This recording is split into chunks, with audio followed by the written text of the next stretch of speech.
There we go. What's going on? Hope you're doing well. Good morning, Bitcoiners. I'm loving my life. Who could complain on a day like today? Not me. No way. Can't do it. Having fun. Let me make sure I got the comments going correctly here on Rumble. We were so far ahead this morning, and then somehow we fell behind. But that's okay. There we go. We are live. We're doing great. There we go. There we go. Boy, are we going to have fun today. There's so much to talk about. Aren't these newsy days the best? They sure are. Good morning, Bitcoin bros. Good morning, Lance. You'll shuttley. Escape the Matrix. We're escaping the Matrix today, that's for sure. And sisters, let's not forget the sisters. JJ Fox with our daily reminder. Block number 939,266 Bitcoin. Big bump from yesterday, trading above 70,000. US trash tokens currently around 71,500 US trash tokens, closing in on 72,000 US trash tokens. Good morning, Great Awakeners. So glad to be with you all this morning. So am I. Happy Wednesday. BTC walking higher, Trump demanding Clarity Act from Seaburger 17. We're talking about that, of course. It's in the notes. Lee J, good morning, Count and crew. The Kraken has been released. It sure has. We love Kraken. Both the exchange and the story of the stolen 2020 election, of course. Hassan, good morning. So much winning. I can't take it anymore. The winning. You're going to love the winning stories today. Boy, are we winning. Free your mind and your body will follow, says Chef Zero. Good morning, folks from 72 Jet. Noha Simsa in the house. Good morning, Bitcoiners. We're pumping indeed. Yo, yo, yo, says Charlosky. Good morning, Nolan and friends. Jesus King Roxham giving STRC payouts in Bitcoin. Please do explain. I believe that's part of I'm not sure. Jesus is King. I'll let you know later. Good morning, folks. Oh, good indeed, says CB Van. Good morning, gang. Good morning. Good morning. Have fun staying poor. Bitcoin Deb. Good morning, Nolan and team. Each day I awaken more. Gotta go and watch yesterday's show, yet I missed it. Well, today we'll build on that one. This is talk radio style, so you can skip days. It's okay. Usually I'll follow up the next day, as you all know. But if you love the content, please go ahead. Anyone see Matt Walsh destroying Canada? Ha ha ha. Well, we're going to destroy Canada a bit today, too. I'm just wild about saffron. Yeah, one of my big regrets is a couple of years ago, I rented a Airbnb off of I think Iranian guy, actually. And he left like a huge container of saffron. And I just didn't use it all, and that's one of my big regrets in my life. If you have regrets, there it is. Not using all the saffron is high on that list. Homage to the return of Persian high culture. That's what we want. We're gonna get it. CB Van says it's a good one. 10 out of 10. Would recommend. Oh, sweet. Never noticed our pump. Indeed, Bitcoin Deb. Awesome. I'm gonna watch it while working today. JJ Fox, isn't saffron a butter? Yeah, it was just okay. More of a Land O'Lakes guy.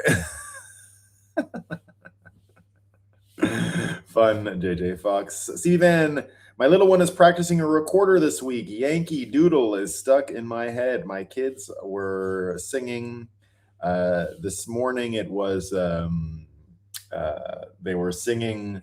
They didn't know the lyrics to Buffalo Soldier by Bob Marley. They knew some of the lines, and so I was able to figure out what they were singing, but they're listening to some Sound of Music right now. That's what they're up to. So we had some fun songs. No one's out back fighting the kite people, Bitcoin Deb. Well, today it's actually nice, and it was rainy this morning, and it's a little cool out relatively. But the rake man just showed up. I didn't know rake man came 2 weeks in a row. I'm not in charge of the grounds crew in this house. The owner has them, I guess, contracted. So I can't quite explain what's going on, but they're here again. So I'm pretty sure right when I had started this morning, that was one of the delays why I was a little late. I had started with the doors open, but then they arrived, and I tried to find out what they were up to by looking at all their tools and stuff. And I saw a weed whacker. So if I hear a weed whacker start going, I can't keep my thoughts in order. So there you go. Saffron is a spice, indeed. 321 count contact showtime, says Chef Zero, indeed. See, Van, I'm putting together a special operations anti-kite team. We'll fly into St. Lucia and move east with overwhelming force. That's what we need. We need the invasion. All of these drone wars going on make me so jealous when I feel and I look down, I look up at these kites just mocking me, absolutely mocking me. I can see you, hear you, cooking on all cylinders. Turn up the humor heat, indeed. CB Van, love it. Nolan needs to go into kite trafficking, make money, and then buy Bitcoin. The new Great Awakening Bitcoin Reserve business model, indeed. Epic Fury, that's what we want. What the fudge do I use saffron for? It's just a nice flavoring. You put it in beautiful dishes. Saffron, more valuable than gold by weight, indeed. Each flower must be picked by hand. A certain time is harvest season. Chef loves it.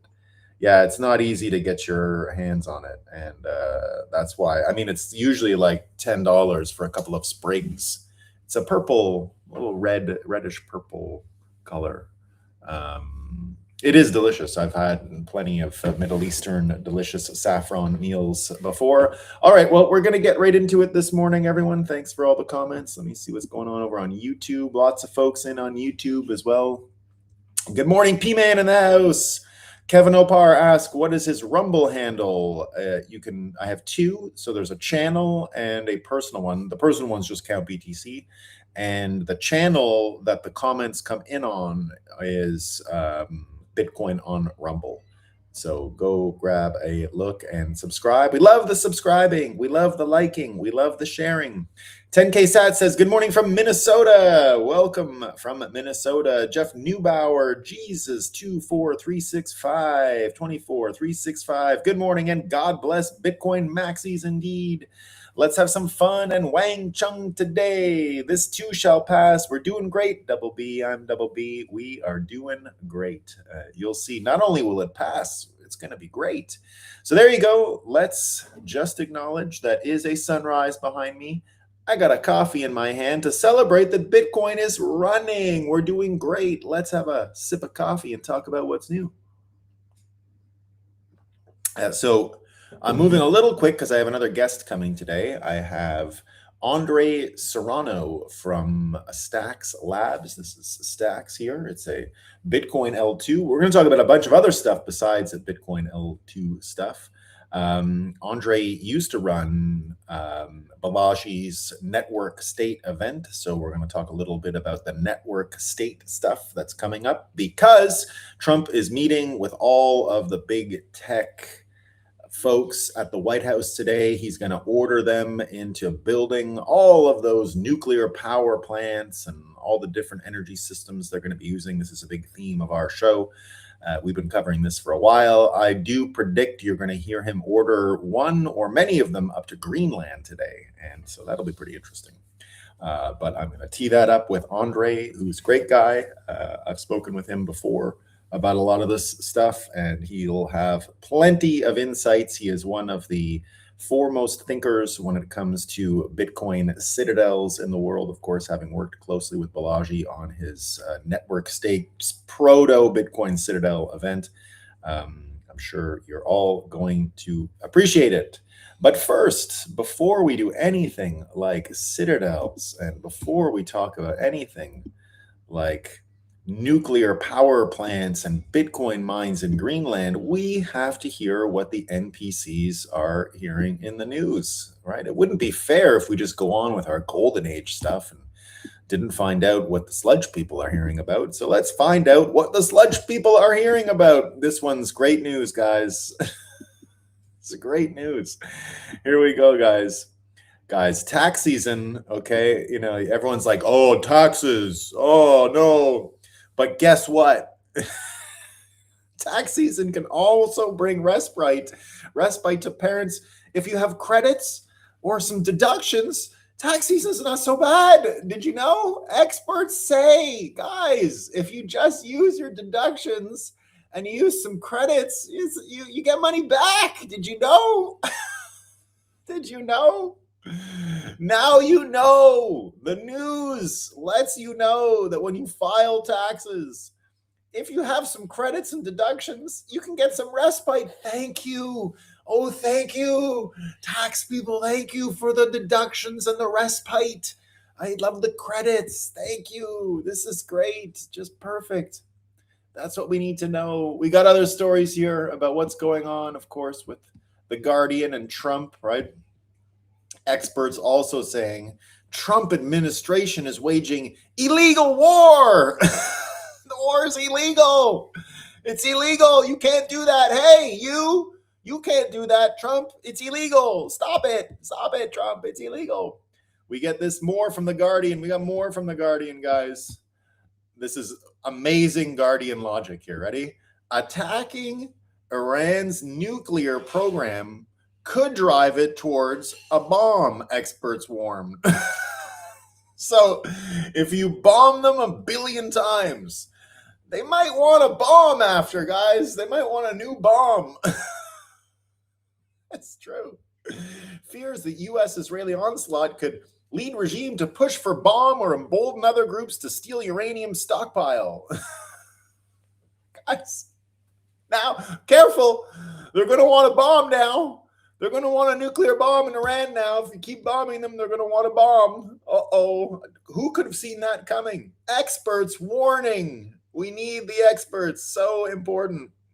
That's what they have to say on the Iranian war so far. We got more, though. This is great. This is tough news, guys. But here we go. The alteration of seasons, okay? So if you change the seasons, right, it can worsen the effects of climate change. I don't even know what it means. So if I just shake the world and the seasons change, then it's going to affect climate change. Alter the seasons? Who's altering the seasons? What? Uh-oh, really bad news here, guys. It's too warm in Greenland. Greenland suddenly too warm. Greenland's fishermen are under threat from climate change. Guys, there's not going to be any fish anymore. I don't even think I'm going to have to come down here in the winter to Barbados. It's going to be so hot. They got fish here, right? And it's, 30 Celsius is 80 something degrees Fahrenheit. I'd say the water is, probably high 70s, right? Geez, it must be really hot in Greenland for there to be no fish. Geez, what temperature is it up there in Greenland right now? No wonder the Americans want it, right? No wonder it's getting so hot. But do they really want it if we don't have fish anymore in Greenland? It's too hot in Greenland. What's the temperature right now in Greenland? I'm just curious. What's the temperature right now in Greenland? What's the town there? Nuuk? Speaking of nuke, isn't that funny? We're going to put nukes in nuke. Hey, we live in a simulation. Temperature. I bet you the fish really hate it. Current nuke is it's minus 16. It's 16 degrees Fahrenheit currently. It might get up to 50 in the summer. Too hot. The fish hate it. It's not. I can't fish. It's too hot. It's too hot. Oh, we got this too. This is a bad news story about climate change, guys. Some people are getting trapped in place. It's so hot in Greenland and other places, you just can't leave. You're just trapped. Guys, it's so hot. I'm trapped. I can't go anywhere. It's so hot out. I'm trapped in my house. We get this too. This is more of the seasons, more of that season stuff, right? Seasonal change. Winter getting shorter in 80% of major U.S. cities, new data shows. Researchers find that across 195 U.S. cities, winters are on average 9 days shorter than they were in the 70s to the 90s.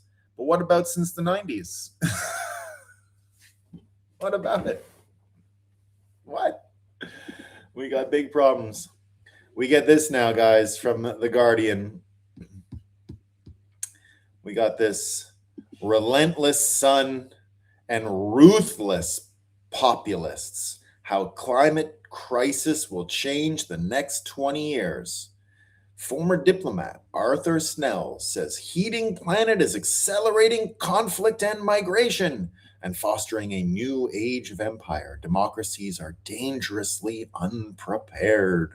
Oh no, the populists are going to make the climate change so bad. And if you think that's bad for climate change, wait till you hear about this. You've been on your AI today? Anyone been out there on AI? Anyone been out there been using Midjourney or Chat GPT? Quit now! Quit Chat GPT right now! Your subscription is bankrolling authoritarianism. You are out there bankrolling authoritarianism like the Bitcoiners. Just like Bitcoiners. You're out there, Chat GPT users. You're screwed. And now we see this, our last one. Obama compares rogue ICE actions. Rogue ICE actions. America, authoritarian. These are real stories. This is really happening. It's really happening. So that's what we got today for our NPC news, everybody. All right. Now, we're going to do what we've been doing lately, and I'll give you a bit of an update on what I'm seeing in the Iranian theater of war. So first up, it looks like the decline in... Let me take a sip of coffee first. And let me read a couple of comments just to see what people are saying about NPC news. I like to hear what you guys have to say about the NPC news stuff. Bring it! Sludge people are always worthy of a slap in the face. Grok will do your taxes. Tempted to double check my accountant's work this year. The sludge keeps flowing downhill all the way. It's like I trust Grok more than my minimum wage H&R Block employees. Indeed. From the Korea Times, yeah, they know all about Greenland. Not too bad. Can fish think? It's long as hell here, Bitcoin Deb. Do whales dream? Blowing my mind, folks. There you go. So that's what we had for the NPC news, indeed. So let's talk about the bombs. The bombs. I think you can tell a lot about what's going on over in the Iranian conflict by the economics of it, of course. We're going to talk a lot about the economics of that war today. But first, just the capacity here around the missiles. The Iran Watcher says we are already seeing a clear day-to-day decline in launches by the Islamic Republic, signaling a rapid degradation of its strike capacity. Ballistic missile launches by the Islamic Republic over the first 4 days went from 350. It's getting halved, basically. Well, no, I guess not, from 175 to 120. But pretty much halved on the first day to the second day, degraded by about 40-50% the second to third day, and then more than cut in half on the fourth day. The identification and targeting of their launchers and supporting infrastructure have significantly degraded and constrained their operational capability. We're seeing that sort of across the board here. Gene Robinson saying the same thing. Iran's missile launches are collapsing, and the reason is simple. The moment a launcher lights up, it exposes itself. Modern U.S. and allied surveillance systems are watching the region constantly. Radar networks, infrared satellites, airborne sensors, and electronic intelligence platforms. The second a ballistic missile launches, the thermal plume and trajectory are detected almost instantly. The data is fed directly into targeting systems used by aircraft, drones, and long-range precision strike platforms. Launch, detect, track, destroy. This is why the number of launches is dropping. Once a launcher fires, it becomes a beacon telling American systems exactly where it is. And when that happens, the response is swift. Iran can launch missiles, but every launch also reveals another target. This is the brutal math of this type of warfare. Let me know if the audio is still coming through here. missiles, the cruise missiles. I think that the U.S. and Israelis have been very effective in taking out the missile launchers and hunting down some of the mobile launchers. They still are able to get some of them off, but I think Israel has reported that that on Saturday 90 ballistic missiles were fired at it.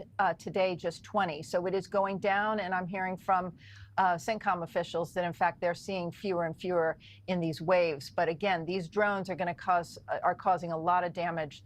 They're the ones that have struck these hotels in Dubai and Bahrain and elsewhere, and they're going to be a problem for some time. But fewer and fewer, and we're seeing, like we said, them exposed. The next little operational story here is that the U.S. is now flying in the B-52s, and that's significant for this reason, according to Igor Shushko. Says after wiping out all Iranian air defense systems in 2 days with stealth B-2s, ship-launched cruise missiles, then supersonic B-1s, the United States is now bombing the Iranian regime with 70-year-old B-52 Stratofortress bombers. The reason being there is zero anti-air defense left in Iran, so there's no worry about the B-52s taking on anti-aircraft munitions or anything like that. So it looks like the skies are clear. Now, some people seeing that this, the Americans are going to run out of missiles. Trump was talking about that yesterday, but Awakened Outlaw said the following, and I'm tending to agree with him. The assertion that the U.S. has limited stockpiles of weapons while Iran doesn't is the dumbest psyop on the internet. Indeed, we're getting pretty funny takes here. Pastor Who saying Britain has called the U.S.'s bluff. France has called the U.S.'s bluff. Spain has called the U.S.'s bluff. Iran is currently dismantling an age-old military myth. We might just be seeing the end of U.S. hegemony. And then Maliki says, if Iran can pull this, some African countries might follow suit. African countries. What? Mimetic Sisyphus reminding us, but the people who have bought it are producing incredible content. Indeed, bought the psyop here about America running out of weapons, which just doesn't make any sense. There was some breaking news. Iran has elected new Khamenei, son of Ali Khamenei, as the new supreme leader of Iran. He says the first priority will be to take revenge on those behind his father's killing. And his second priority will be to free Palestine and end Israel. But also breaking news, he's dead. He didn't make it that long. He made it a couple hours. They chose him in a building and everybody there was eliminated. So that was the end of him, which is exactly what we've been saying would be the case. Follow the leaders, and that Trump and most of the operational guidelines have said they're just going to continue to pummel whoever takes control so that no leader can ever recoalesce what's going on there. So that strategy seems to be working so far. Yesterday, China also completely cut off any support to Iran. So at this point, Russia's not getting involved. China's not getting involved. So any huge cascade where this turns into a kind of World War III looks less and less likely now. Yesterday, China came out and said, we're not providing military support to Iran. We only offer moral backing. And that's kind of what this looks like. We need air support. You're doing great. Come on, let's go. We love it. We're doing great. And so that's the good news here, is that it doesn't look like it's going to spill out at all. And indeed, here this tweet says, Peter Schweitzer exposes China's Iran operation. China armed Iran with advanced missiles. Every warhead carries Chinese components, the guidance systems, the propellant chemistry, the technical expertise. Trump is destroying the entire operation. What happened? China provided air defense systems to Iran. U.S. and Israeli strikes decimated them. Again, a poor use of the word decimate. Decimate simply means reduced by 1/10. They obliterated. They're gone. China invested 100 billion U.S. trash tokens in Iranian infrastructure. Those investments are gone. Iran and Venezuela supplied 20% of China's oil at discount prices. Trump eliminated both sources. China paid in yuan to avoid US dollars. Now Beijing must buy oil with American currency. 40% of Chinese oil flows through the Strait of Hormuz. Trump controls that choke point. The strategic shift, Beijing wanted to move on Taiwan. Now any military action creates an energy crisis. The Strait of Hormuz becomes a kill switch. Remember 2020, China threatened to withhold PPE during COVID. You remember the rare earth threats. Trump reversed all of Beijing's leverage. The numbers tell the story. Hudson Institute data shows Chinese components accelerated Iranian production to 5,000 missiles by 2027. Projections show 10,000 by 2030. These are precision weapons that strike targets across the Middle East. Beijing built this arsenal while condemning regional conflicts publicly. Spring negotiations with President Xi approach. Trump holds every advantage, and indeed, it looks like that is not going to work out.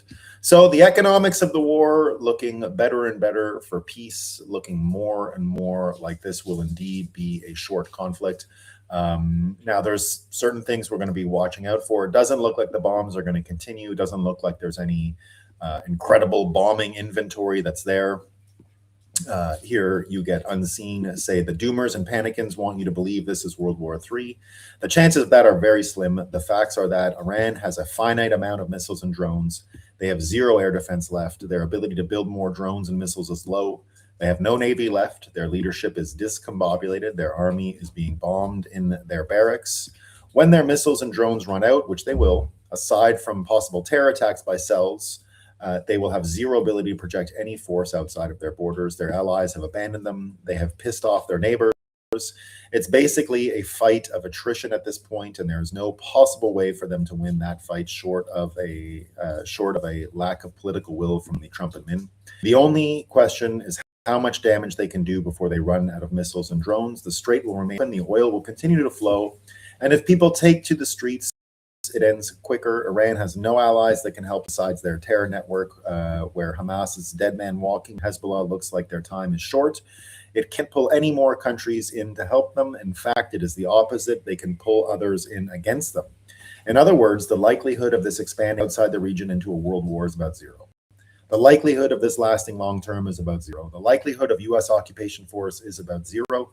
The only hope Iran has at this point is their propaganda network and the left propaganda network / media, along with the doomers and the panicans on the right. They need Americans to turn against the war and bring political pressure on Trump admin to end the war. That is their only hope to survive with any amount of force left. The regime may be able to keep power over their people, but their ability to promote their Islamic revolution for a long period of time will be about zero. In my opinion, I doubt they survive and the Iranian people will finish them. But if not, the regime's ability of sowing constant chaos in the region is coming to a close. But if you want to believe the doomers and worry about things for no reason, you can. As always, think as you will. And indeed, Sean McGuire also talking about the boost that is coming for the golden age, saying an entire generation of young Americans can't appreciate the historic victory that we're on the brink of, and the overwhelmingly positive geopolitical consequences of it and the humanitarian benefits, because they were brainwashed to hate Israel and believe it controls the USA. And indeed, you can see that we're going to be tracking. There are still dangers, of course. This one in Canada is a big reason. Indeed, we saw that Canada has a major security problem with Iranians. Some huge amount of 700 Iranian regime officials are in Canada, apparently. Joshua Reed says here that, and that's why you got to worry about any of these terrorist incursions. Now he says, observe why PM of Canada Mark Carney was so pissed today that the US and Israel did not include them in their plans. I wonder why. Indeed, you got the Canadian Prime Minister acting about as weak and pathetic as ever, his terrible body language, his terrible enunciation. He says they've acted without engaging the United States or consulting allies, including Canada. And of course, here, Mike Cote says, Canada, America is no longer a reliable ally. We affirm our strategic partnership with China, also Canada. Why didn't America share its secret military plans with us? So it's true. there's potential for lots of terrorist attacks. What we see in Canada is a a problem. But indeed, I think it'll work out. We'll find out. Now, the more interesting part about what's going on with Iran at this point is the fractured coalition of people like Mark Carney in Canada and how they're reacting because, of course, Trump put on a hilarious show yesterday. It was full Trump theater again. Trump had the German chancellor in his office, and he covered many, many subjects. One of the best is this one here. Let me make sure I have audio before I go into this stuff. Let's just see. Tell me if it plays. And so has UK. Now, the second one is shocking, but this is not the age of Churchill. I will say the UK has been very, very uncooperative with that stupid island that they have, that they gave away and took a 100-year lease, having to do with perhaps indigenous people claiming the island that never even saw the island before. What's that all about? And they ruin relationships. It's a shame. It's and that country, UK, and I love that country. I love it. My mother was born there. I love it. My mother was born there. My father was born. Like, he knows all about my father. My father was born there, so very places that you sort of automatically very feel warmly about. But the UK, what they're doing with energy and what they're doing with immigration is horrible. You have the North Sea. Somebody said yesterday. So indeed, we love in this case Trump's lack of political correctness, right? Of course, here we're not in the age of Churchill. So pure Trump theater, funny stuff indeed. And just look at what it's doing. And when you start to realize that, and it's what I said for a long time, that America's major problems weren't Russia or even Iran. Our major problems were England, the UK, all these different places. So these were the folks up to all this mischief and all of the Russia collusion stuff. That was MI6 and British, as we've seen. All the issues we've seen with France and arresting various people like Pavel Durov and all their threats against freedom of speech and censorship and all the other issues on which they pose more of a threat to me personally. I mean, I don't feel Russia's threat in my day-to-day life, but I don't go to England anymore. I don't go to London. What am I going to London for? I speak on the internet. If you speak on the internet like this, you don't go to London anymore. You're worried about getting arrested. I mean, legitimately worried about getting arrested.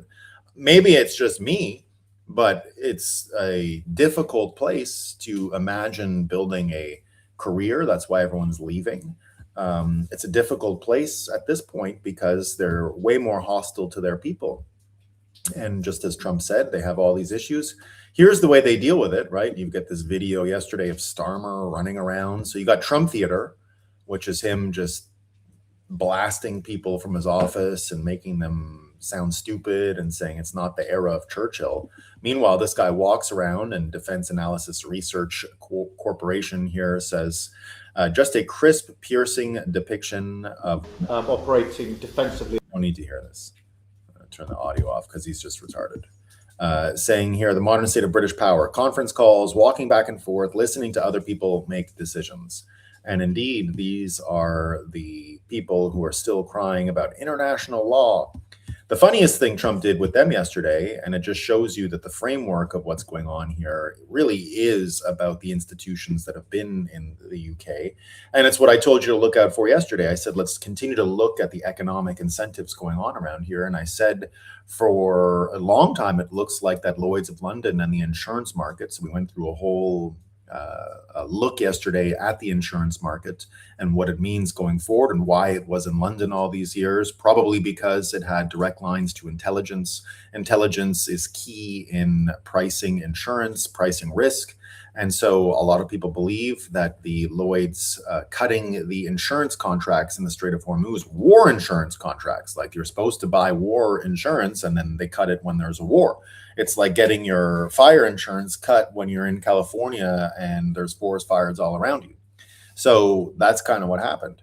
Now, a lot of people believe that Lloyd's of London had to cancel the insurance simply because the United States didn't keep them in the loop, like we heard from Mark Carney, the Canadians, and we heard from Keir Starmer.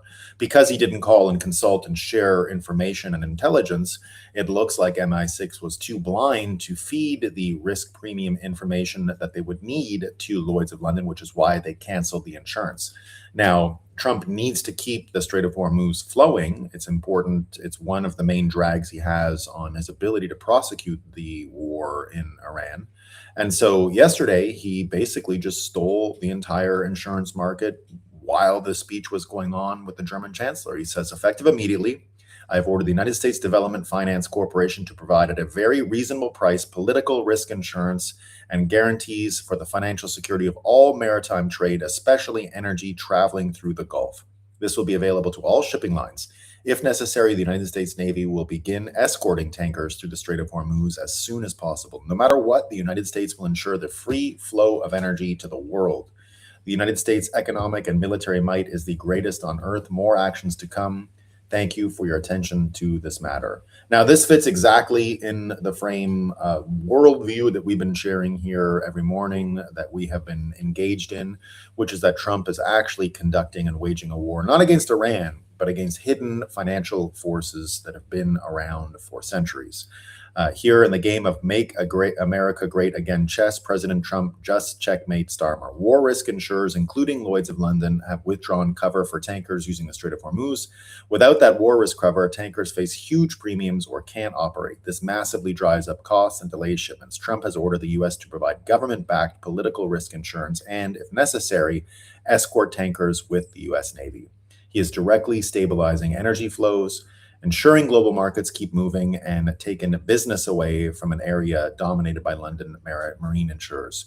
Britain could have done this, except Starmer didn't notice, and we could have only have about one working ship in our Navy. So they don't have the power projection, and they don't have the intelligence anymore. And it looks like, indeed, according to Drew Pavlou, saying the following: London bankers with the politics of Rory Stewart decided to destroy their global dominance over the maritime insurance industry just to own Trump for like 2 days. Well done, retards. And Steve Skojek says the same thing. This is a ballsy power play by Trump. Lloyd's of London was the gold standard for maritime insurance policies until just a day or two ago, when they started canceling policies or jacking them up 3 to 5 times. Other insurers followed that, collapsed commercial shipping traffic through Hormuz, which choked oil shipments out of the Middle East. Trump doing this means the DFC has the chance to displace Lloyd's as the big dog in the game when they have the lock-in player for many years.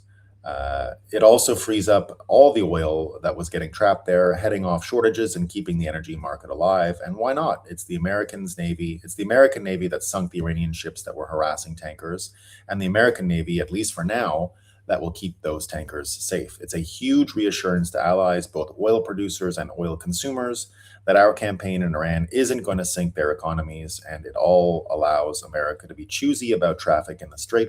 It also potentially means billions of dollars in insurance premiums at wartime rates going to America instead of the UK, and those rates are still going to be cheaper than what the shippers were getting. And many people picking up on this. Colonial Towner Watkins says, hence my earlier post about Lloyd's and their intelligence ties. Once people fully grasp this, they will begin to understand its importance. Indeed, Five Eyes died on PM Starmer's watch and is leading to the collapse of maritime insurance because MI6 can't share intel it doesn't get from the US to Lloyd's. So things moving quick on that. Fugitive Caesar says Trump recently had a falling out with Keir Starmer over the Chagos Islands.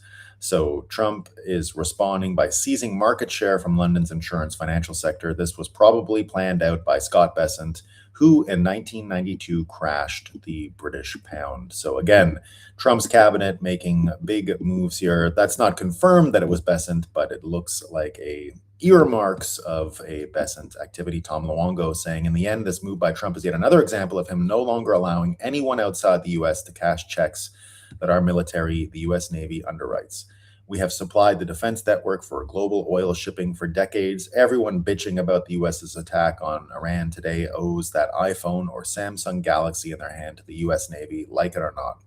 The UK, through Lloyd's and other insurance firms, have reaped the benefits of this, and now, at a time we determined as critical, enabled these nuclear blackmailers to cover to hold the entire global economy hostage. Sorry, not sorry. If we're underwriting those insurance contracts, our Navy should get paid for the work, which is exactly what's happening. And indeed, Pat Stedman reiterates, Trump attacked Iran, but somehow destroyed one of the pillars of the British Empire. Now you know once again that the real enemy in this conflict behind the scenes is the city of London. And here's the cope, right? You get them. I have watched 5 attempts to modernize Lloyd's of London since the 90s, get mired in resistance and inept implementation. Only one can claim partial success for a very limited function. Maritime insurance is a very complex niche and specialist markets. Sorry, it's not working out for you guys. Now, Trump went further in the Trump theater yesterday that he had with Merz, the German chancellor. Here's what he said about the Spanish guy. It's great. The dirty Sanchez getting in trouble again with Trump. It's funny stuff.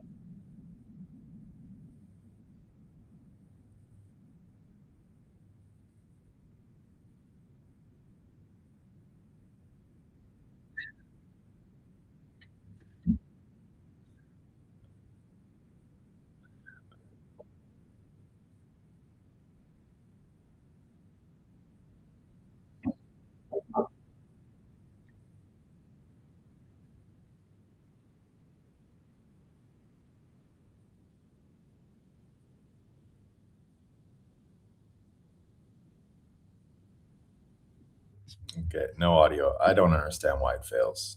I do everything the same so that it stays, and then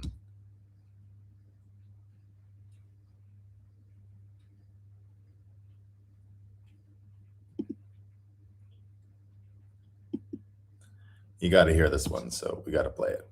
This is one of his better ones. So it's one of his better ones. So, by the way, the German chancellor is sitting next to him this whole time, right? Merz. Everybody was enthusiastic about it. Germany, everybody, and Spain didn't do it. And now Spain actually said that we can't use their bases, and that's all right. We could use their base if we want. We could just fly in and use it. Nobody's going to tell us not to use it, but we don't have to. But they were unfriendly. And so I told him we don't want to. Spain has absolutely nothing that we need other than great people. They have great people, but they don't have great leadership. And as you know, they were the only country that in NATO would not agree to go up to 5%. I don't think they would have agreed to go up to anything. They wanted to keep it at 2%, and they don't pay the 2%. So we're going to cut off all trade with Spain. We don't want anything to do with Spain. Come on. It's too good. We're going to cut off all. What's even funnier is that he probably would have just done like a normal tariff or something to punish them. But the Supreme Court said, no, you're better off just canceling everything. So because he doesn't need the olive oil, he just said, get the hell out of here, Spain. They're cutting all their dang olive oil trees down anyway for solar panels because they're retarded. So that's fine. And indeed, here you've got the Spanish government responds to Trump's statement about cutting off all trade, right? What did they say? They said the USA must comply with international law and bilateral EU trade agreements. Oh no. As the US is the hard power guarantor of the international order Spain is citing here, who the so you got to listen to international law, even though you are the arbiter of international law.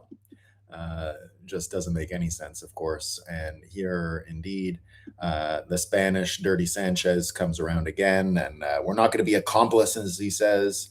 It's bad for the world, he says, and our interests. And of course, this undermines NATO, so EU in big trouble. And it was not a clean break. Here's the funny thing of them talking about the international law thing, right? So here's the international law book. European communists don't even try to negotiate with Trump anymore. They just look at him like this. It's getting better. It's not just that's going on, because the EU, you can start to see the economic ties really fracturing around this Iranian question, and you're starting to see the belligerents sort themselves out very clearly, where it wasn't as obvious with the Ukraine conflict, and it wasn't as obvious with some of the other issues in the world. This Iranian thing and the energy question and what America's doing is indeed creating a polarization even in Europe, because energy is the economy at this point. And we can see that when Spain did this is an opportunity and game theory for other countries. So you had immediately the, oops, let me go, where was it?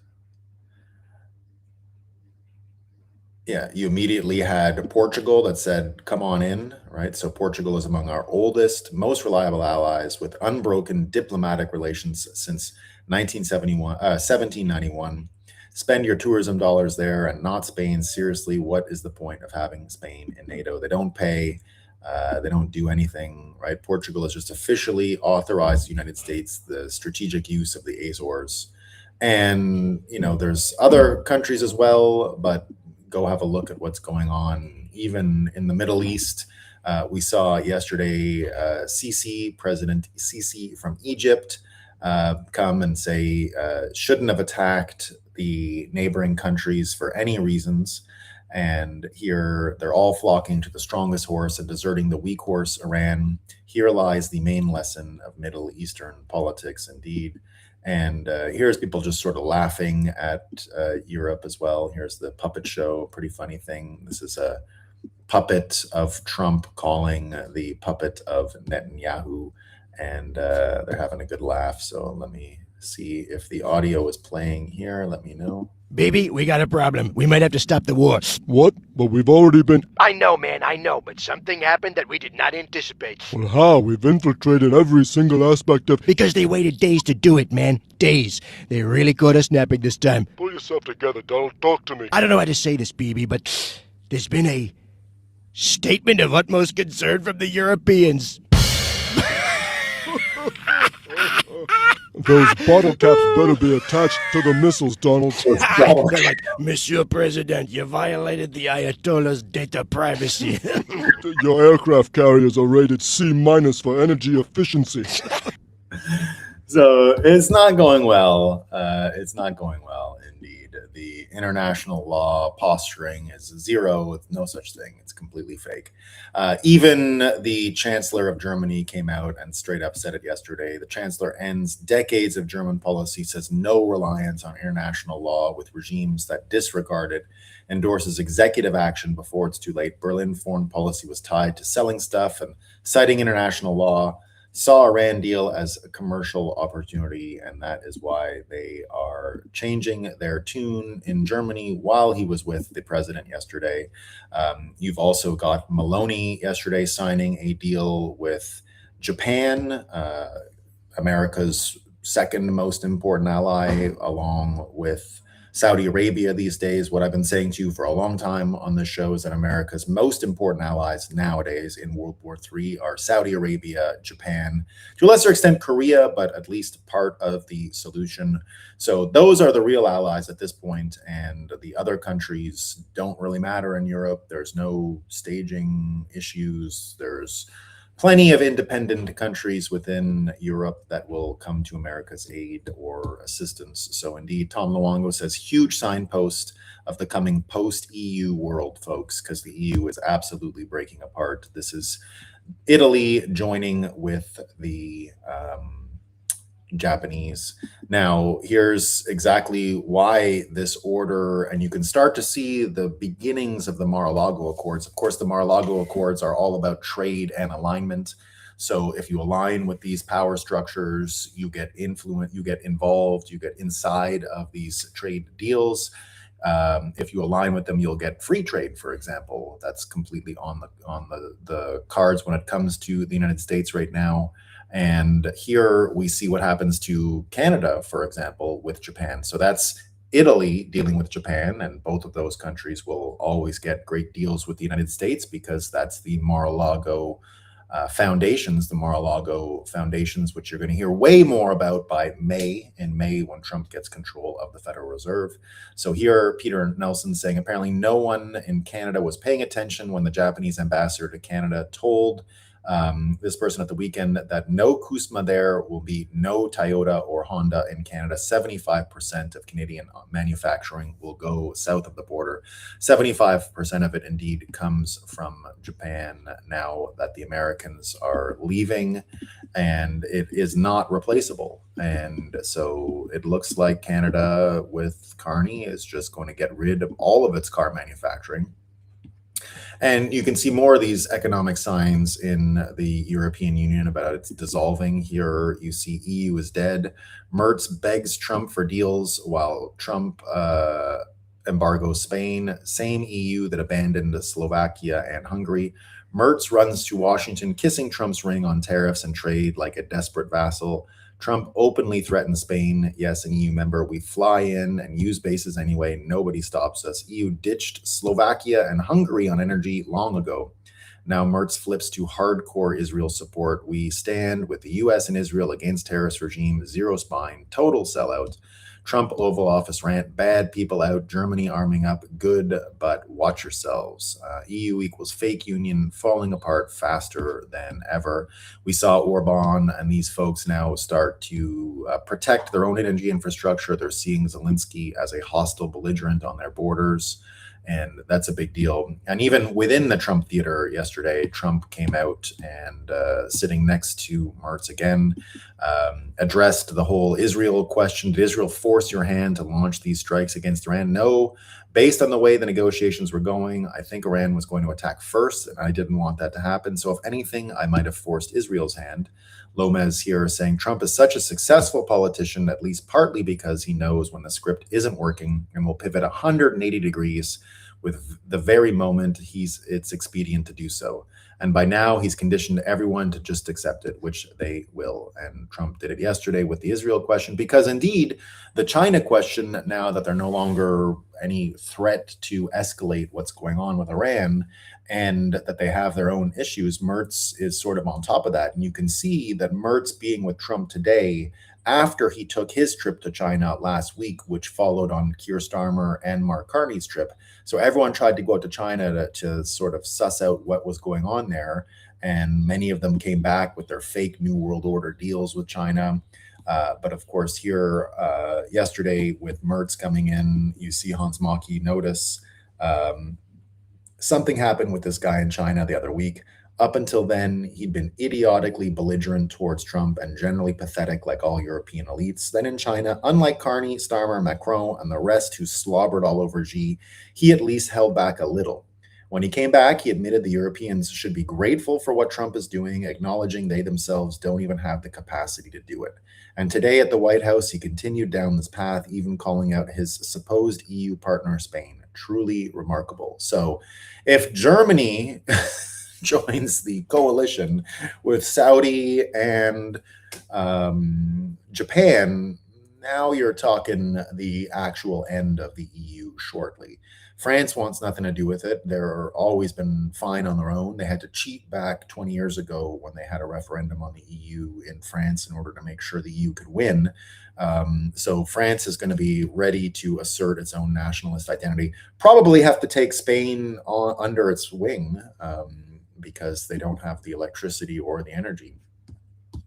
So big changes going on over there, and the implications of all of this, again, is that you can see these systems changing before our eyes. And when you see Europe be so ridiculously weak, you start to understand exactly why people were talking about the islands or Greenland. Nick Carter saying, I didn't see the logic in the Greenland thing before, but after watching Marxist leaders in the UK and Spain actively obstruct our operations, I am completely fine with tearing up NATO and seizing whatever territory we need. And I think you're going to see that today. I think they're going to talk about what's going on today in Greenland. I think Trump is going to order big tech up there.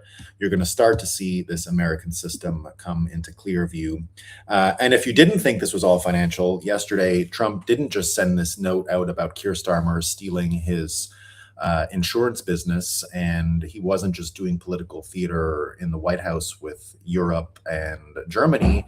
He also put out a hilarious tweet about the market structure bill and Genius and Clarity.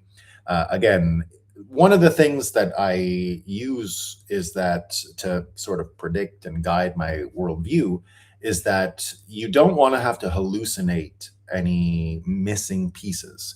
And so, what explains Trump's work against London City and all this Epstein stuff and the infrastructure that Epstein was that Trump is at war with these financial systems. And so, when you see Trump prosecute this war, but at the same time double down and reiterate that he needs a change in financial systems and that these crypto bills are a part of it, you get to understand that the financial incentives and the hidden powers at the Federal Reserve and all these other names that are becoming public in the Epstein files. You just heard Ghislaine and Clinton. Clinton described Ghislaine as an agent of the Rothschilds.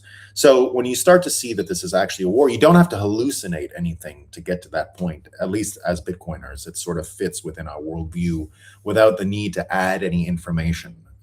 We don't have to add any details. So Trump yesterday wrote this hilarious note: the Genius Act is being threatened and undermined by the banks, and that is unacceptable. We are not going to allow it. The U.S. needs to get market structure done ASAP. Americans should earn more money on their money. The banks are hitting record profits, and we are not going to allow them to undermine our powerful crypto agenda that will end up going to China and other countries if we don't get the Clarity Act taken care of. The Genius Act was the USA's first big step to make the United States the crypto capital of the world. And getting the Clarity Act done is the next step to finish the job. And most importantly, keep this big and powerful industry in our country.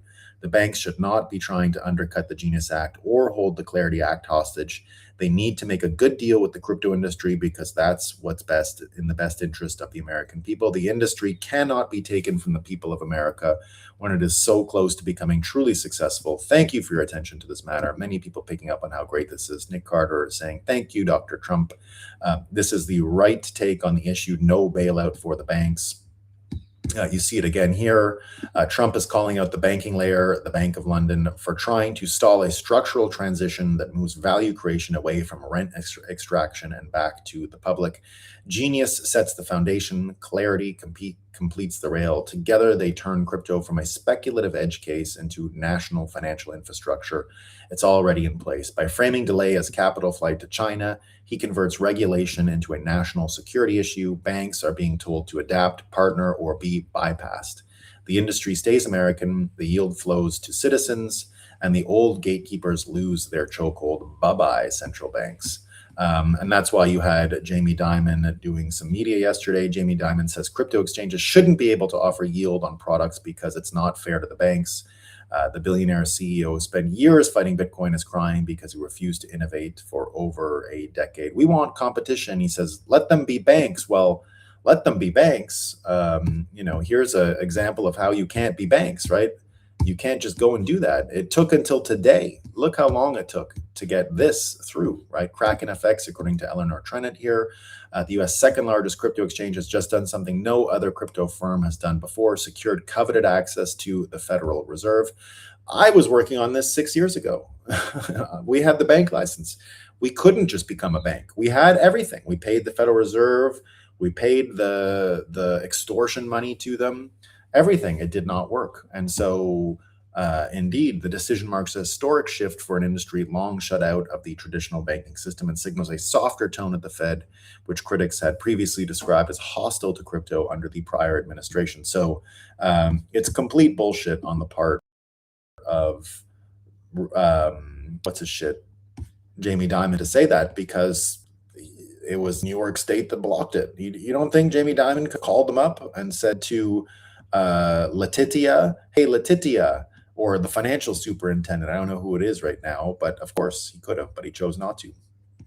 And that's why here James E. Thorne says, for the record, Jamie Dimon says he wants a level playing field for stablecoins. What he really wants is to make sure nobody can offer you a better deal on your own money than traditional banks can. The president is right to call the banks out for this. We've seen this before. In the 1970s, money market funds started paying real yields while banks were locked under deposit caps.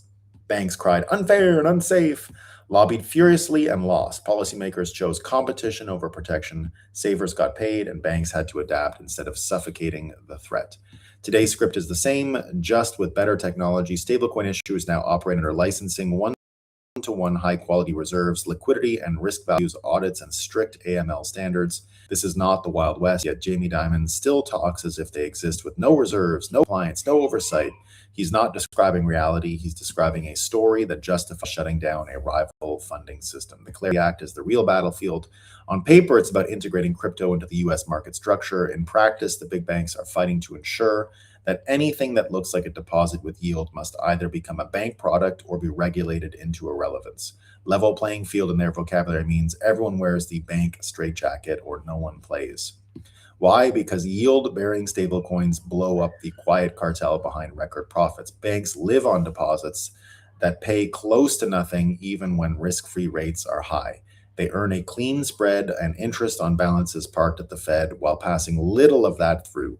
Savers get crumbs, banks get the margin, inertia does the rest. A credible, regulated stablecoin that passes through money market yields detonates that racket. With a few clicks, your cash can leave the cartel.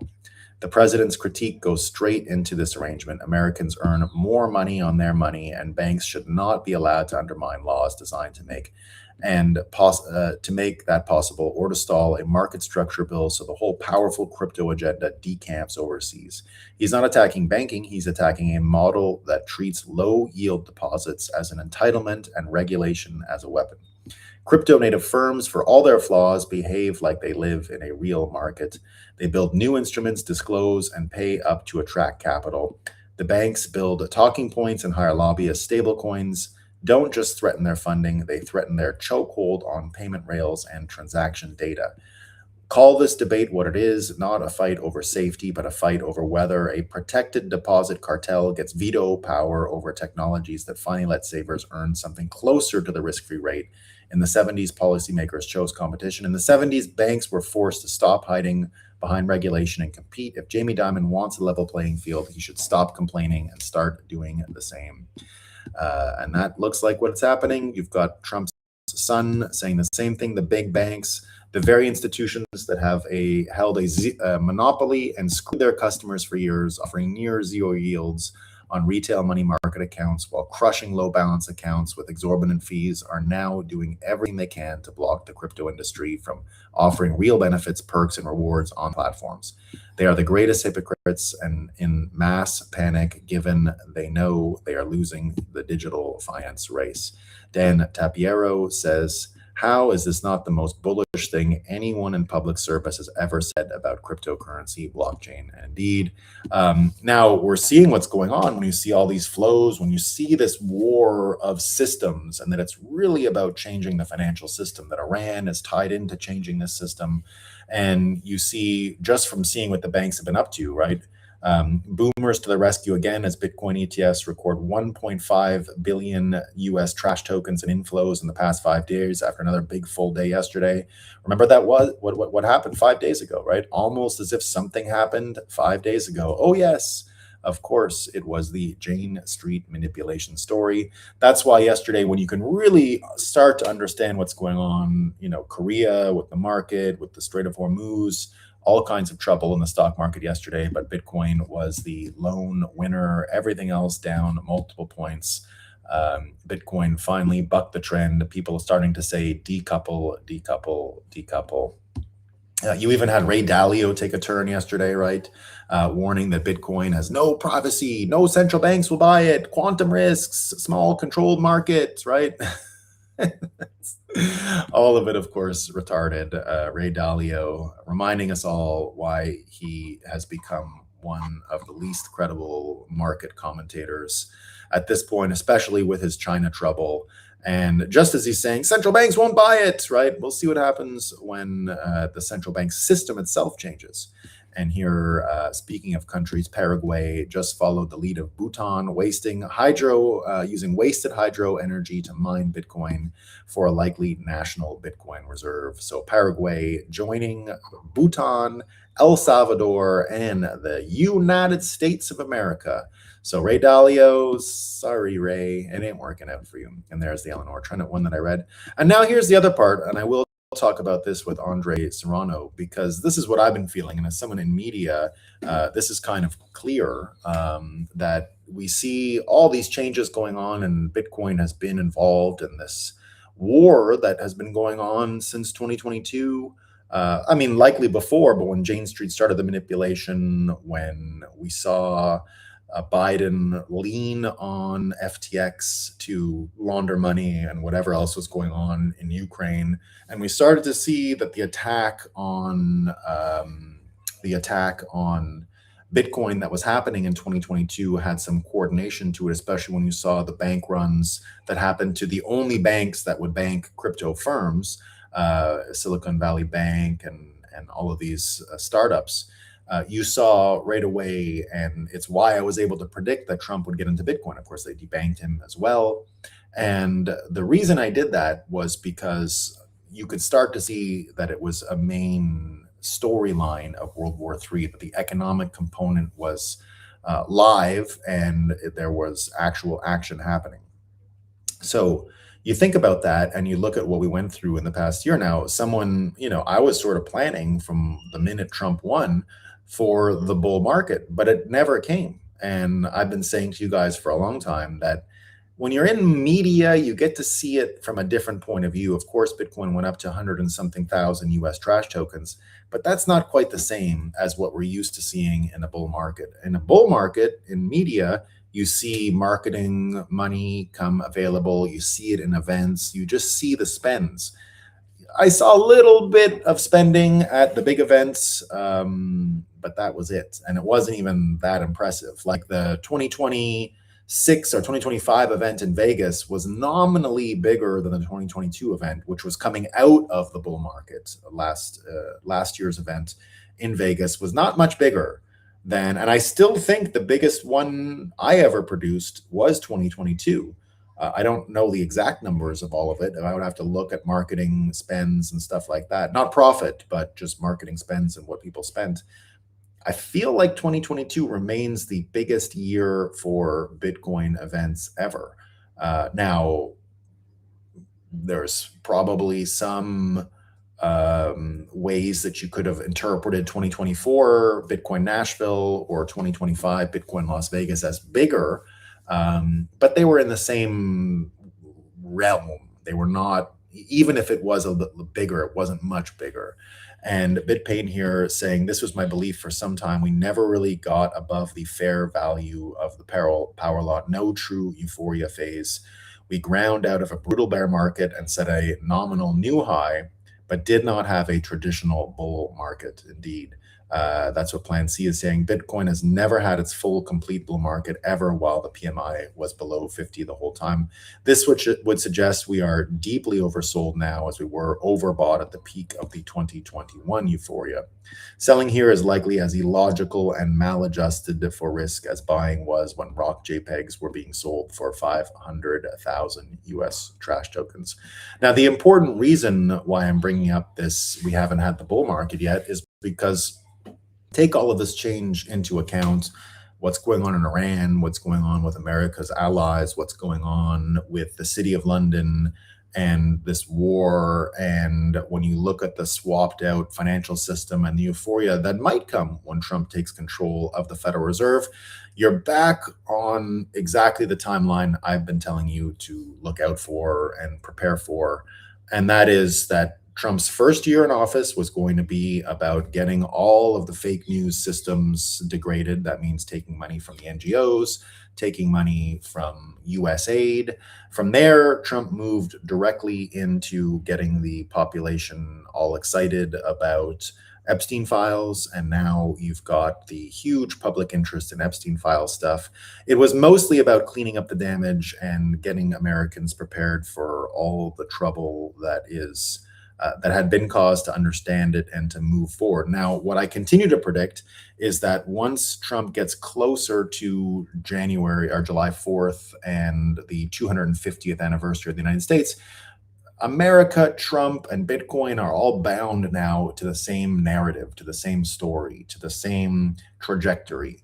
And when I said Trump would move towards this new system, and you started to see it was clear that he subordinates the Federal Reserve to the Treasury, the next cue would be that this stuff would be used to get to the midterms and win the midterms. Because, of course, in America, we don't really care about Iran when it comes to politics. We just don't care. What we care about in America is financial. We care about economics. We care about the economic health of the country. And I don't mean just consumption. I mean how much money people can make and earn from real work. And so that's why when you see all of this market structure happen on the very same days where Trump is prosecuting this war and shooing out and smoking out his true enemies in Europe and recalibrating the entire global economy. It's why you see PDB, for example, say the following: pass the SAFE Act, pass the Clarity Act, get some Maha wins, and drop rates considerably in the spring. That's when he gets control of the Federal Reserve, and get a massive summer market rally going into October, win the midterms. That's exactly my framework for the past 2 years and or a year and a half.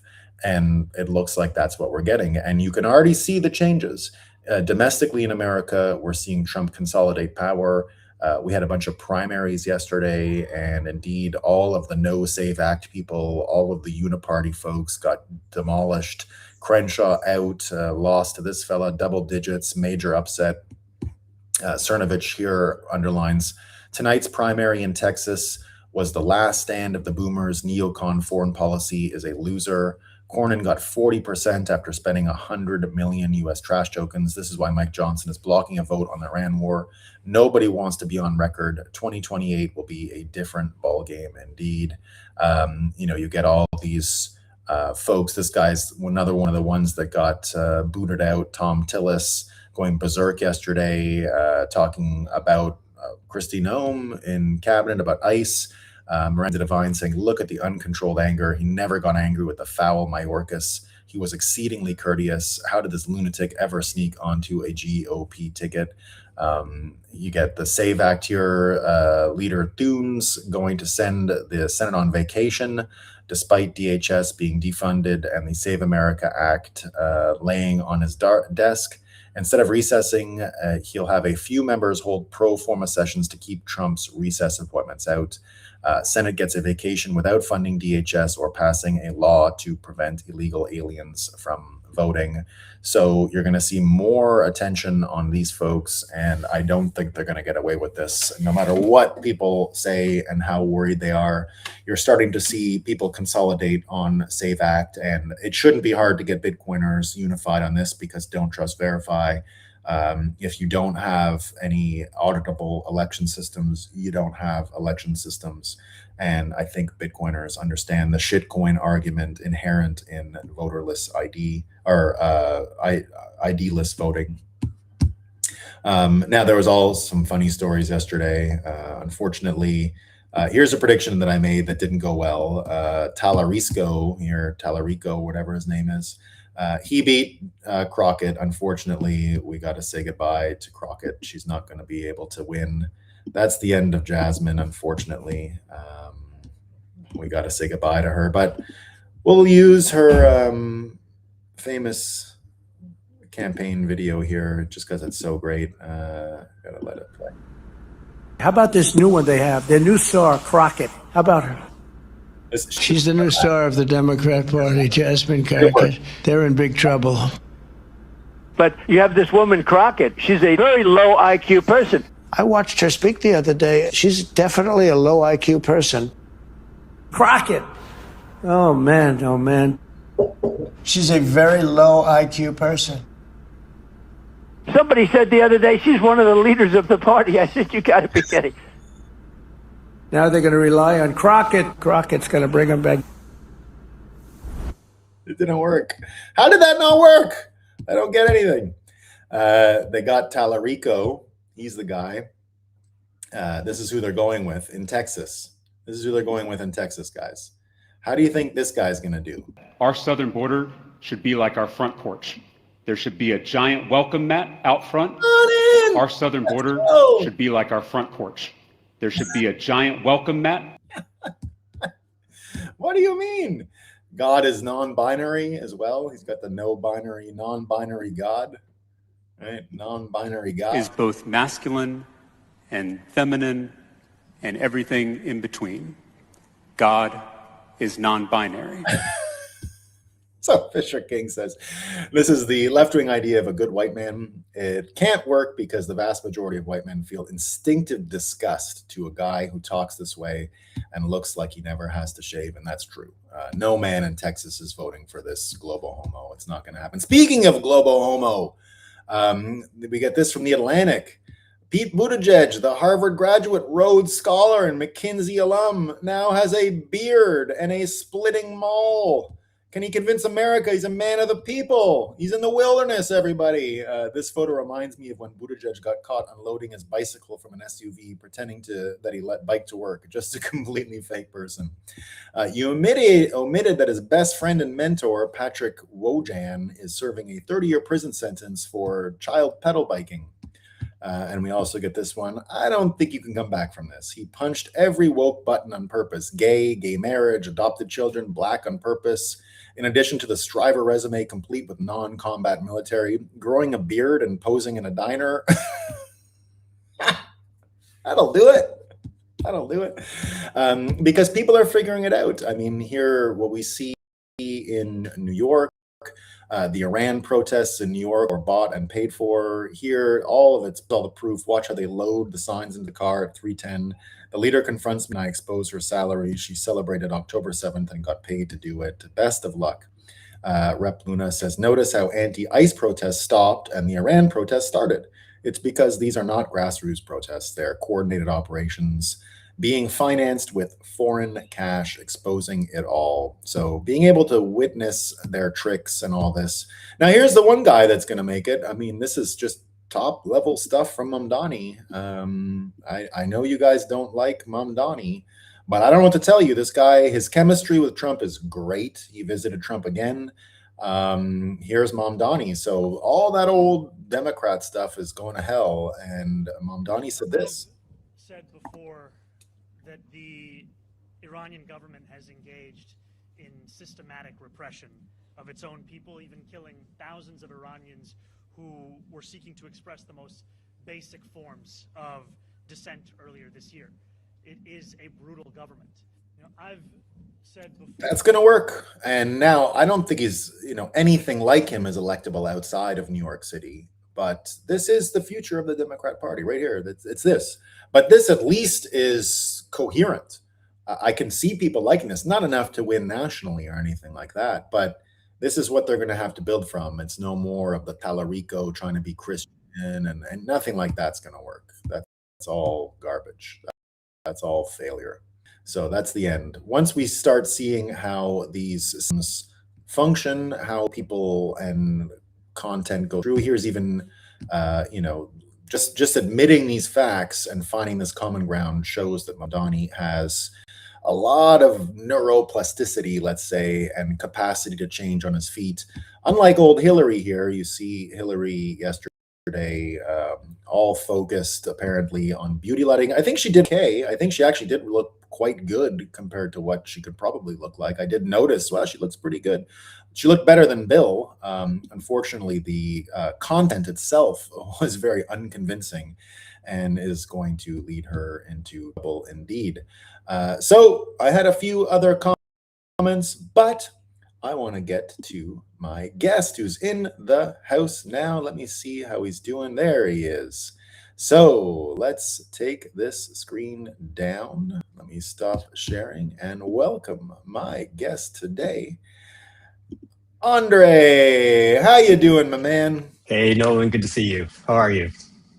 I love life, my man. Really excited to see you. We spoke, if you remember, last year very briefly, and it's one of the reasons I'm excited I got you for today because you had been working with Balaji on the network state. We're going to get to Stacks and all of your work there in a minute, but I just want to cover that story first with the network state because very interesting development today. You'll see Trump welcome all of big tech to the White House to discuss forcing them to build energy systems and making their own energy. And I just see that as the beginning of what Balaji and the network state event was talking about for a long time, these proto citadels, these starship bases that Elon Musk already built in Texas. I can see this as being a real formula going forward. So just a little bit, introduce yourself to our wonderful audience here. We've got hundreds of people sitting around here waiting to hear, and they want to hear about it, man. Awesome. Yeah. Well, first of all, thank you for having me, Nolan. Yeah, I've been building in the Bitcoin space for the past, for the better part of the past decade, actually, since probably 8 or 9 years now. Currently, I lead product at Stacks, and so Stacks is a Bitcoin layer 2. We're building the rails for on-chain Bitcoin finance, making it possible for you to take a loan out against your Bitcoin or borrow against your Bitcoin fully on-chain without needing any additional permissions as part of that. So yeah, Nolan, it's great to be here. I do think that the energy story that you mentioned is very interesting. That is the bottleneck right now, right? We're seeing every company, all the hyperscalers really require more energy build-outs in order to fund these operations. And so certainly interesting to see that in the news today. Yeah, I fully expect, I'm not sure if this is true, but I fully expect Trump to tell them to go to places like Greenland, because we're seeing, one of the themes of this show is that we're seeing the American system, not the British banking exploitative system, just extraction, colonial system of extraction and take. That's been in place probably since the Revolutionary War. That's when the divide and conquer method started to really take off. You saw them do that with the Napoleonic Wars, the American Civil War. And a lot of people say all of the Middle East is just more of that business, that everything we see there is just the product of this, get people to fight. Because the American system from its beginning was just go and build stuff, and the people who build get to profit off it. They get to make money, they get to make success, they can build healthy families, healthy lifestyles. And that's really what's going on right now. You look at this market structure bill that Trump was talking about yesterday. Now, you from a builder's point of view, and you listen to Jamie Dimon say, why don't they just become banks? We tried that. I worked at Kraken. It didn't work out. We just got the license today to get access to the Fed discount window. We couldn't become banks. That was clearly stopped by the New York State because we did have a Wyoming banking license. So just seeing, like you're saying, all of these new market structures, it's about swapping out an entire system. It's about completely changing how banking works, how messaging works, how communications work. That's why I think of these network states as a big deal. So you're in the middle of like infrastructure and network states. So, just a comment on what you heard from Trump yesterday. Yeah, it's interesting. Really, when we look over the 21st century, energy has been the driver of greater abundance. It's our society's ability to convert energy into products and services and do it in a more efficient way over time. And so we're continuing to see that. And again, I think that as we move forward and we're starting to see AI really develop, energy is really the bottleneck to seeing many of these products coming to market. And I think it's relevant, especially with what we saw over the weekend. We're starting to see potential more bottlenecks with the geopolitical tensions in Iran. We've seen oil starting to shoot up as a result of it. And so really, I think that this year, energy is going to be a dominant theme, especially given some of those things that we're seeing. Yeah, and with energy, comes all the other, if we solve that, right, the AI component, right, I always think of an AI data center also as a Bitcoin mine because of the load balancing that has to go in. AI has intermittent demand, just like air conditioners, right? We see if school starts, it's dead. If it's a nice day, it's dead and everyone's out, no one's using the AI. Summer holidays down. So they'll probably require a Bitcoin component. And, Bitcoin mines sort of put the AI data centers, I think, like 10 years ahead. Like we figured all of that. Like I meet a lot of the people building them in the Middle East, and they're all former Bitcoin miners well, current Bitcoin miners, but the business model changed slightly because of all this demand for the AI data centers.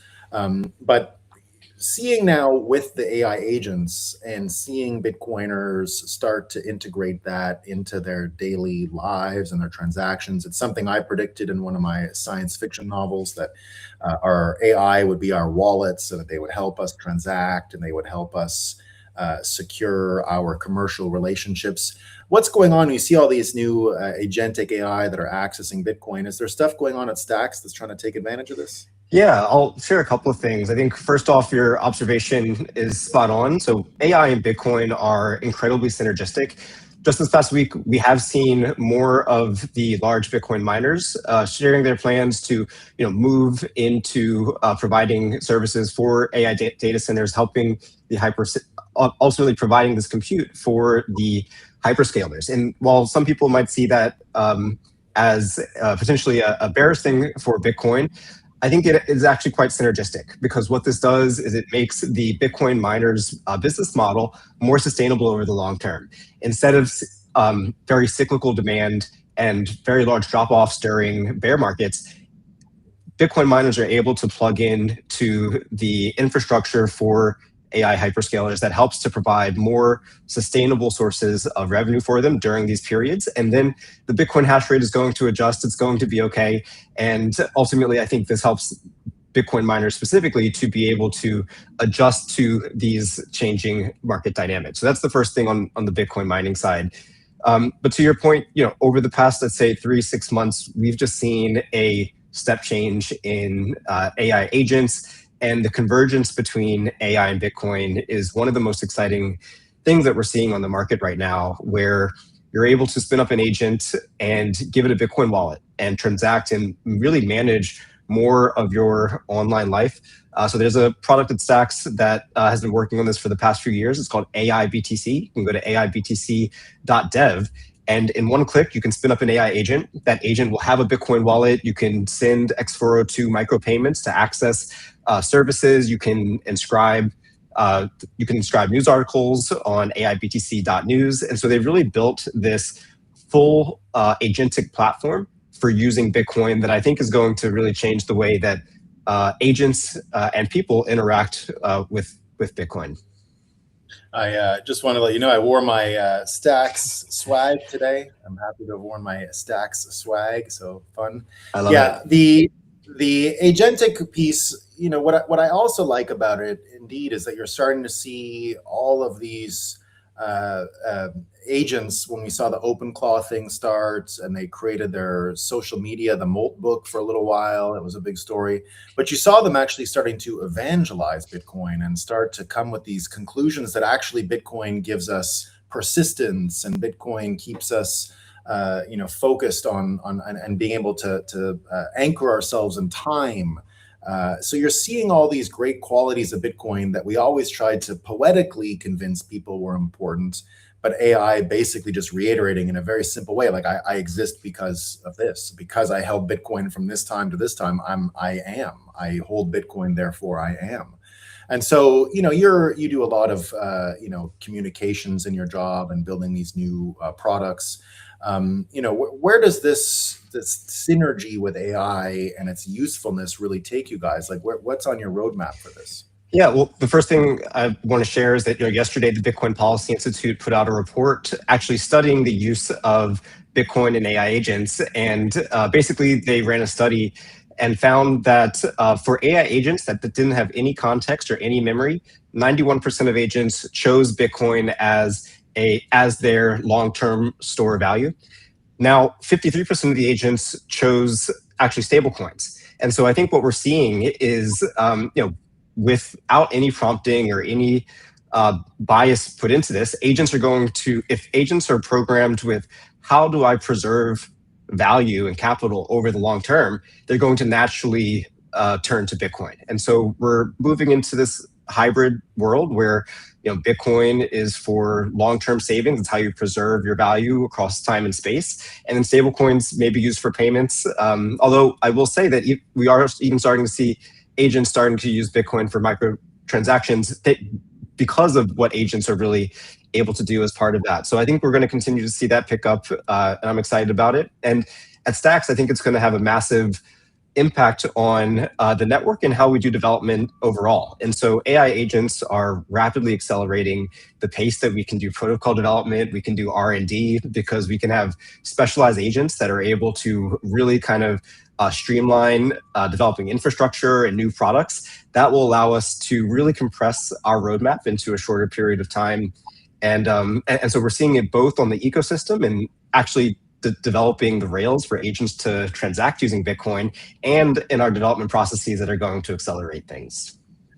Have you already, I'm wondering this because I was talking with another L2 the other day about their marketing plans and communications plans. And because I've done work before targeting developer communities over time, years ago and up until recently, I told them when they said, we want to meet the developer community, I said, slow down here. Everyone's becoming a developer now because of vibe coding. Like, do you guys have that perspective now where you're, these were always niche things, scaling Bitcoin and Bitcoin technical events, but I don't know if that can be a thing so much as it used to be, because it looks like every entrepreneur now has the ability to vibe code with this stuff, especially if you can get all the repositories and the directories. And do you guys make that simple? Are you guys already thinking of that way to deliver this information so that people can just vibe code their way into Stacks and not have to be a Rust developer or something like that?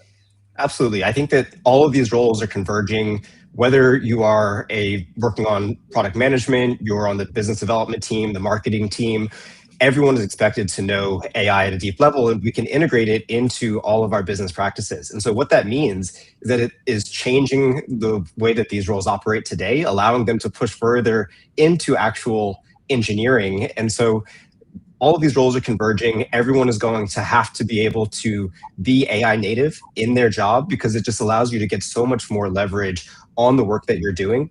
And so absolutely, we're looking at implementing it across our business practices, looking at things like documentation, making sure that when agents come to Stacks, they can really easily access documentation, know how to start contributing, know how to build on the network. And so, yeah, it's going to be critical, especially, and I expect it to, everything here is accelerating at an extremely fast pace that over the next 6, 12, 18 months, it's only going to pick up.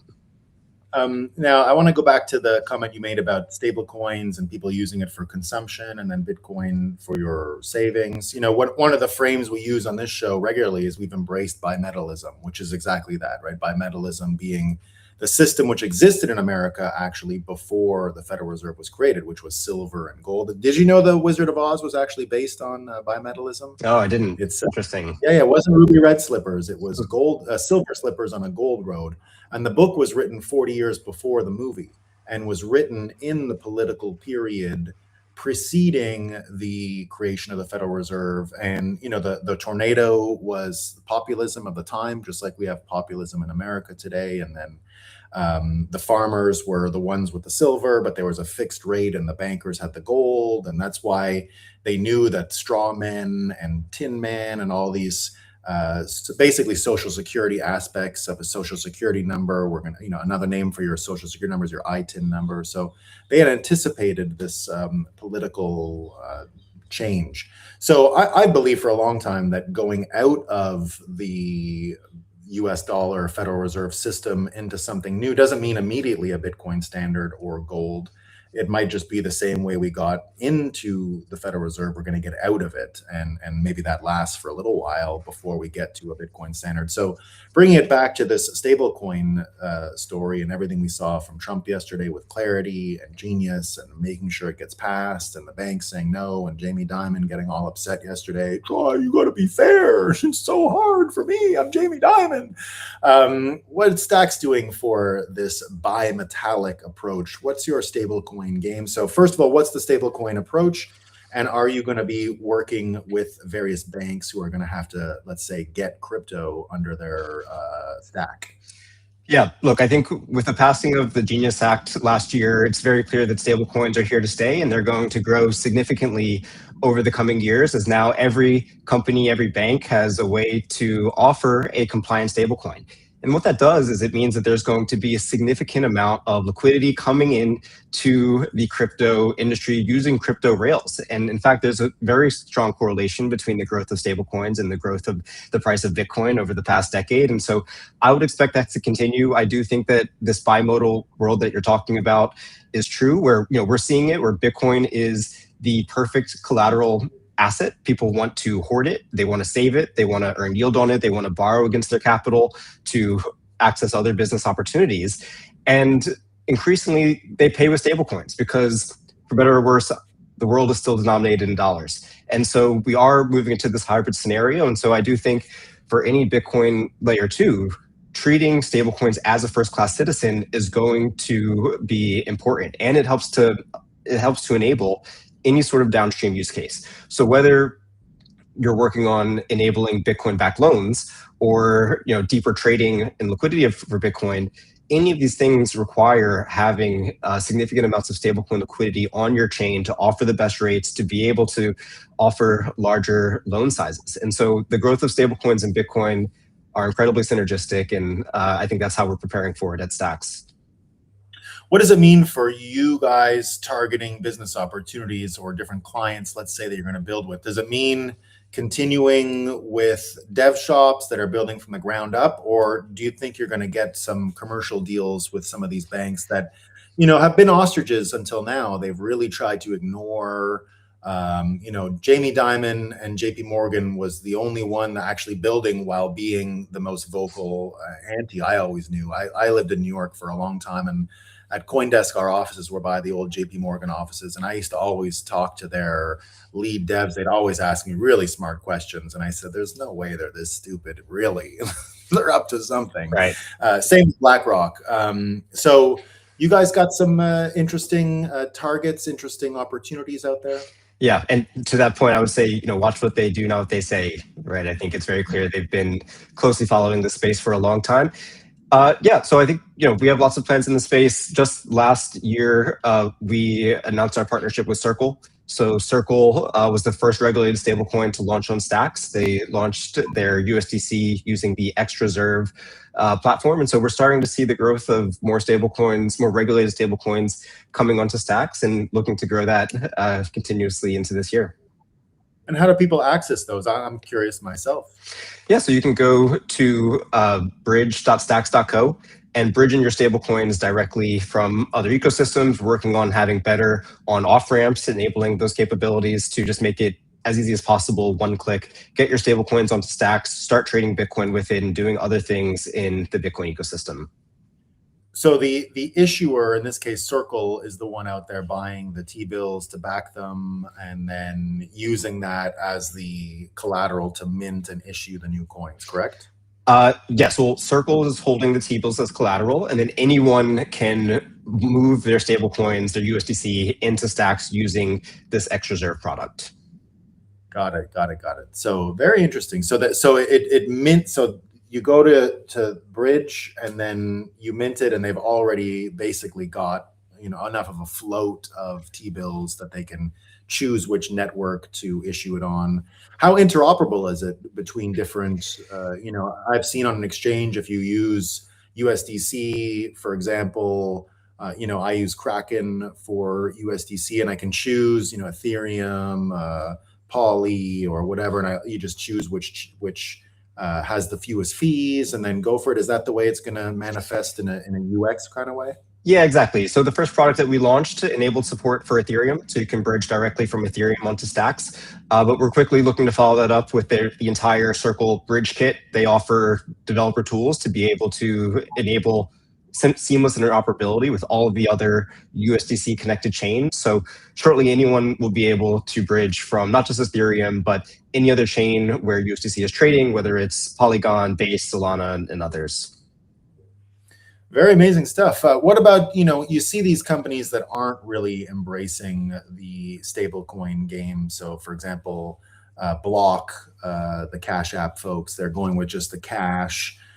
And they've been sort of reticent about any L2 type stuff. They do a little bit of Lightning integration in the wallet. I think they have a Lightning wallet, and you can send on-chain Bitcoin through Lightning.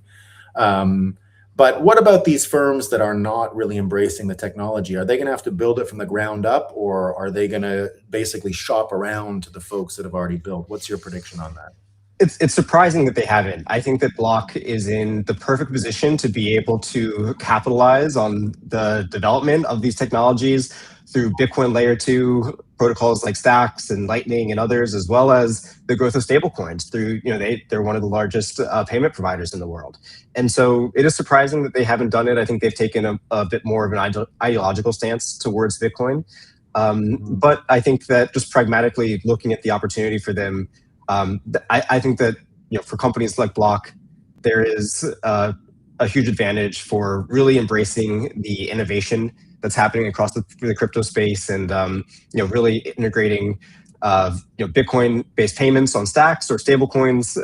We'd be happy to talk to them about that. That's what I mean. I anticipate there's going to be a pretty good, there's a few folks like yourself that have their different cocktails, their different recipes that they believe will work for scaling Bitcoin out. But it looks like there's room for plenty of different configurations, right? There isn't really a one size fits all. It looks like multiple of these iterations are functioning, scaling Bitcoin, using enough permissionlessness that it is, getting over that hurdle. What do you see in the competition right now for L2s?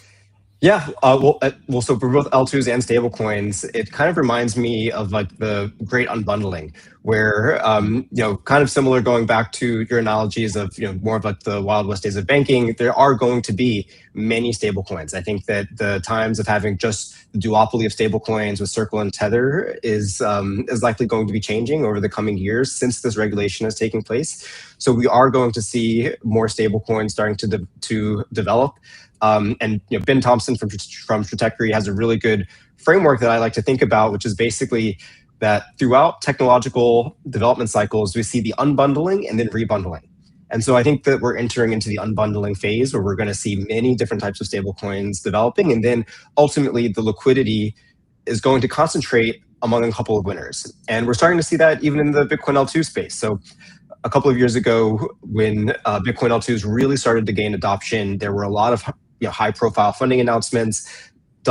It seems like dozens of Bitcoin L2s started to come to the market.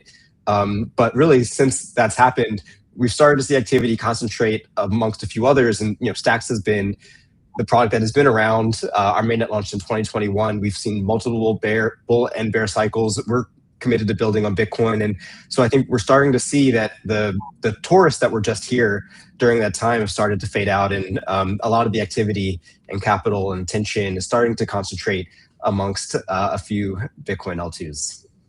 Well, I would say, there's a lot of people who are saying crypto is in big trouble, not Bitcoin and all development in Bitcoin, but all the other altcoins, just not really moving in contango with Bitcoin anymore. A lot of pessimism, let's say, vibes way down. I was just with Munib at Satoshi Roundtable a couple weeks ago, and I do the agenda for Satoshi Roundtable, and it's an unconference, so I just take what people suggest, and it's 2 years in a row I've done that. And I had one Ethereum panel suggested to me last year, and it was really about how Solana's destroying it. Not zero this year. Now, it doesn't mean that there aren't people out there, they just haven't really, they've experienced one all-time high since 2021. It happened one time where it went above the all-time high, back down. You're seeing a huge human capital migration out of crypto. A lot of people just moving into AI space, moving into other fields. Now, the Bitcoin L2 is bucking that trend. It's becoming more interesting, more active, more enthusiastic. Actually starting to get real successes. Are you seeing that human capital migration from crypto into people who are now building on Bitcoin and treating what crypto probably should have always been as a scaling experiment for Bitcoin? It's now becoming more explicitly that.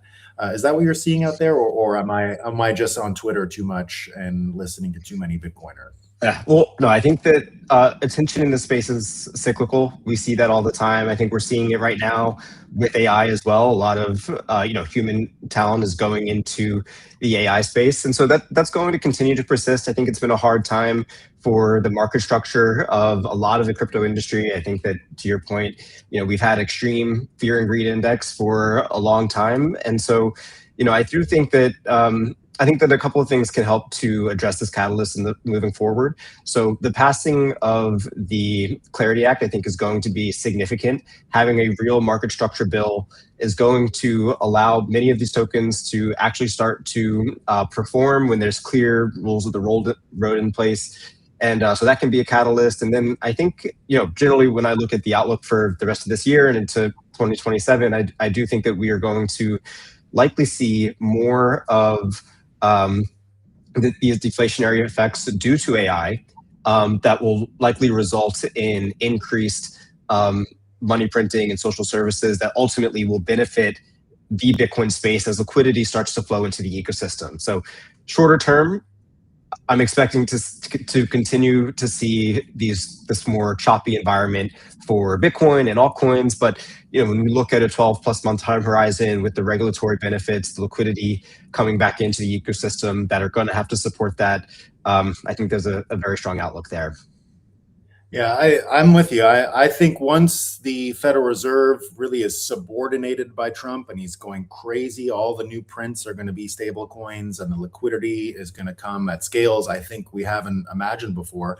Last question before I chat with our next host who's coming to host the next show, the Blockchain Report. That's Hank. He'll be here in 1 second. So my last question, I think, revolves around what I saw from Base, for example, swapping out chains.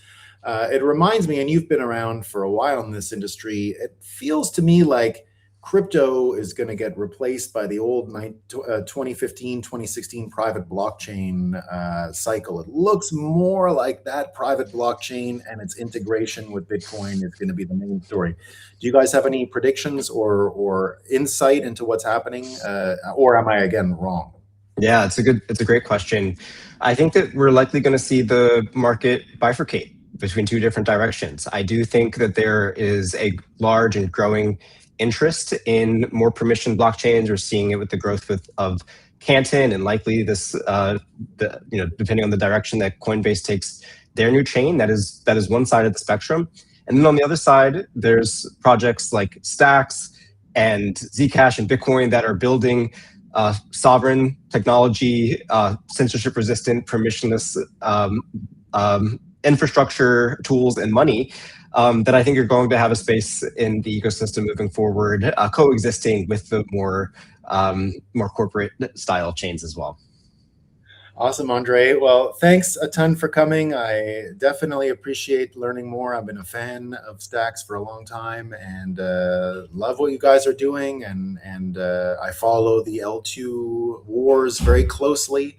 And I've been bullish on Stacks for a long time, and especially because of the team. So thanks for coming, and I'll see you at some of these events soon, my man. That sounds great. Great catching up, Nolan. And we'll talk soon. Yeah, and I'll bring you back when we find out more about one of these citadels.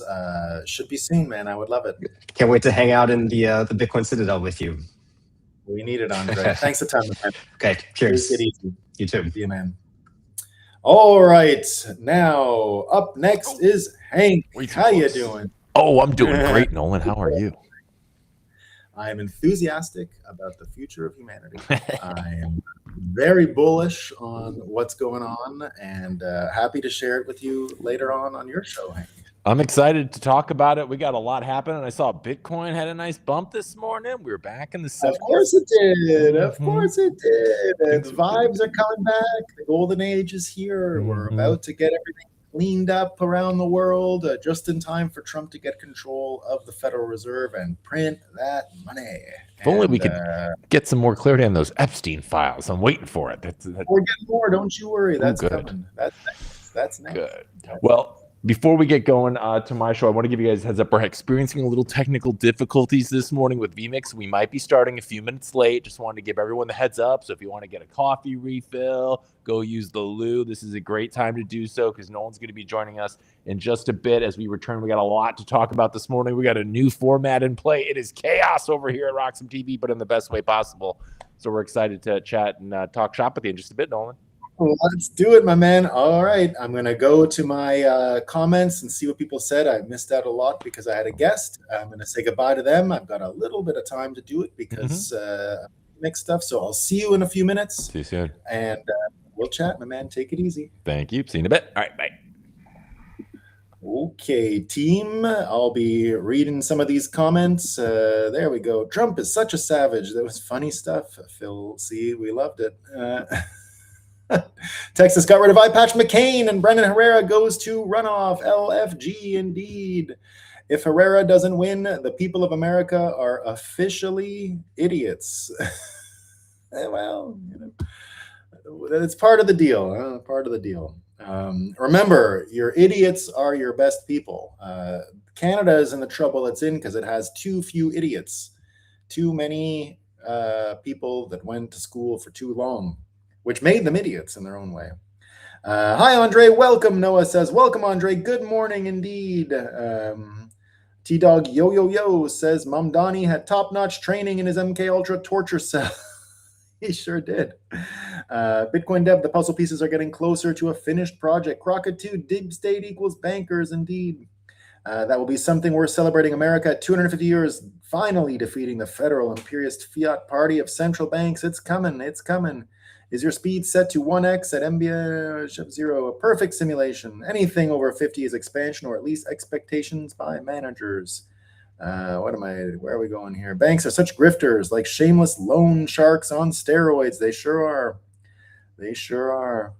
Let's see down here. Let's hear it for the sludge people.